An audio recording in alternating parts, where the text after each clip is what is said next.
Bueno, en este video voy a enseñar el manejo de este programa que fue hecho para calcular la resistencia o mejor dicho evaluar los escenarios más críticos a los que se somete un muro en en su dirección perpendicular y paralela. Para esto, primero que todo vamos a tener unos datos de entrada que son dimensiones del muro como el espesor, en este caso he puesto 0.12, la luz libre del muro, es decir, la altura que hay entre vigas de confinamiento del muro y la altura superior del piso del muro. Con respecto a los elementos de confinamiento, vamos a necesitar las dimensiones de la viga, que son el ancho y la altura, el recubrimiento para saber pues en qué parte va a estar ubicado el acero longitudinal en la viga. Luego vamos a tener lo que es el diámetro en la capa superior, ya que esto fue realizado para tres capas de acero, que es como lo máximo que se maneja en vigas y columnas de confinamiento, ya que son secciones no tan grandes, entonces tres capas de acero son lo máximo que usualmente se utiliza. Entonces para la capa superior damos el diámetro en octavos de pulgada, como lo vemos aquí, damos la cantidad de barras que hay en la capa superior, luego en la capa central, en este caso tenemos cero porque no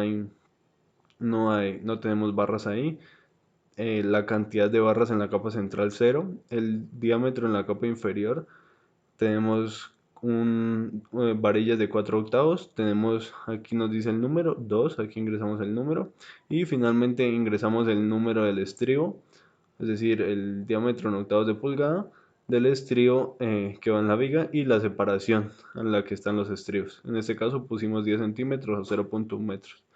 Luego venimos con la columna de confinamiento, tenemos el ancho de la columna.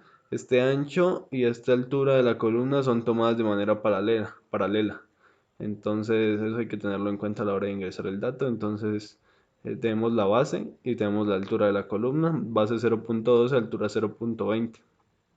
El recubrimiento para el acero, también tenemos 3 centímetros y lo mismo con los aceros.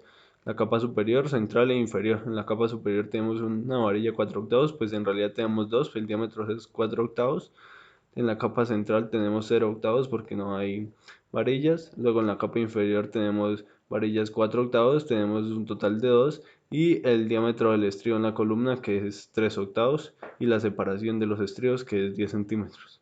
Continuando con los datos de entrada, tenemos que ahora necesitamos saber la cantidad de columnetas que va a poseer el muro y esas se ingresan aquí. Dice que máximo 6, es decir, el programa máximo está programado para 6 columnetas. Entonces aquí nos pide número de columnetas y aquí nos pide las separaciones. Las separaciones deben digitarse como longitud neta de mampostería del paño, es decir, es la longitud interna entre columnas, o sea, solo la mampostería, no se tiene que tomar en cuenta la columna para entrar la separación en este programa.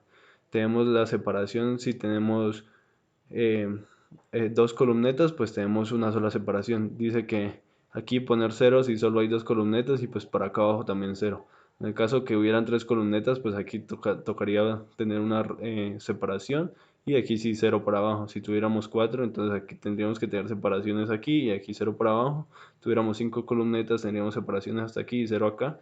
Tuviéramos las seis columnetas, entonces tendríamos la separación todas con un dato. Empezamos con la evaluación perpendicular al muro. Como sabemos, el muro en su dirección perpendicular solo resiste la fuerza de su propio peso y la fuerza que le pueda transmitir el peso de la losa, una carga lineal en la losa. Entonces tenemos una carga lineal en la losa, nos pide el valor de F'M, la resistencia de la compresión de la mampostería, F'C del concreto, Fy del acero.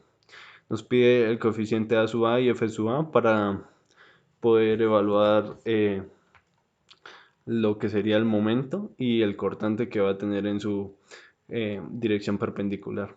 El programa con estos datos nos arroja la compresión máxima a la que va a estar sometido el muro, nos arroja el momento máximo, o sea, estos son escenarios críticos, él evalúa el escenario más crítico. Entonces tenemos el momento máximo, que será el MU, y la posición del eje neutro en la falla balanceada de las columnas. Recordemos que en la dirección perpendicular solo resisten las columnas, por eso nos da este dato. Este es un dato más como de cálculo que está aquí.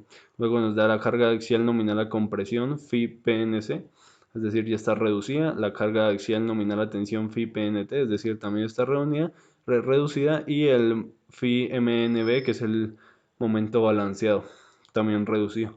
Luego aquí nos tiene el diagrama. Ese es el MU-PU al que está sometido el muro. Este es el diagrama sin reducir. Este es el diagrama reducido.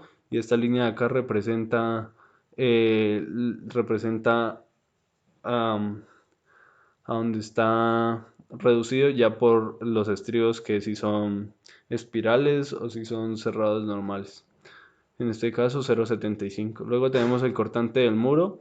El cortante BU será, entonces aquí nos da el dato de cortante ya calculado y el nominal. Eh, Aquí, como vemos en el diagrama, se olvidó decir, obviamente esto está bastante alejado del diagrama, es decir, no está cumpliendo. Para el cortante, en cambio, está cumpliendo bastante bien. De hecho, aquí lo dice, el muro resiste el cortante BU en su plano perpendicular y la demanda de capacidad, de hecho, es muy pequeña, lo cual quiere decir que está cumpliendo por bastante. Luego tenemos la evaluación en la dirección paralela al muro. Tenemos el chequeo a flexocompresión del muro. Entonces nos pide unos datos, nos pide el PU, nos pide el MU, el F'M, el F'C, el BU, el FY y nos pide a la vez el PU que está actuando en la misma combinación de carga del BU. Esto porque se necesita para un cálculo. También tenemos el cortante. Este cortante, en el caso de tener un análisis individual del paño crítico, este cortante es cuando se ha modelado el muro particionado para un paño crítico para calcular el aplastamiento en el alma del muro, el cortante en los elementos de confinamiento y la evaluación del chequeo del acero longitudinal de las vigas. Eso ya es a criterio del diseñador si va a introducir este o si va a introducir el cortante total del muro. En este caso ha introducido el cortante total y este lo he dejado en cero. Dice, si no se tiene este análisis, poner cero. Resultados sin tener en cuenta el aporte de la mampostería, entonces aquí solo va a aportar las columnas. Entonces tenemos la fuerza de compresión actuando PUC, la fuerza de tensión actuante será 0, es decir, puede haber dado positiva, puede haber dado un número positivo, pero como la tensión tiene que ser negativa, ponemos 0. Luego tenemos la nominal phi-PNC, que es esta, o sea, ya está reducida. Phi-PNT también ya está reducida. Y aquí nos dice, el muro resiste la carga PNC en su plano paralelo, el muro resiste la carga PUT en su plano paralelo. Nos da la demanda capacidad, esta también es bastante pequeña, si vemos 0,11, es decir, que está cumpliendo. Y obviamente la de tensión va a ser 0 porque no está actuando ninguna fuerza de tensión. Luego tenemos los resultados teniendo en cuenta el aporte de la mampostería, tenemos el diagrama, vemos que está cumpliendo a cabalidad con lo que se esperaba según el PU y el MU que le hemos digitado. Luego venimos con el chequeo a cortante en el muro en su plano paralelo. Entonces nos da el cortante nominal, que es 87 kilonewtons. Aquí nos dice el muro resiste al cortante BU en su plano paralelo.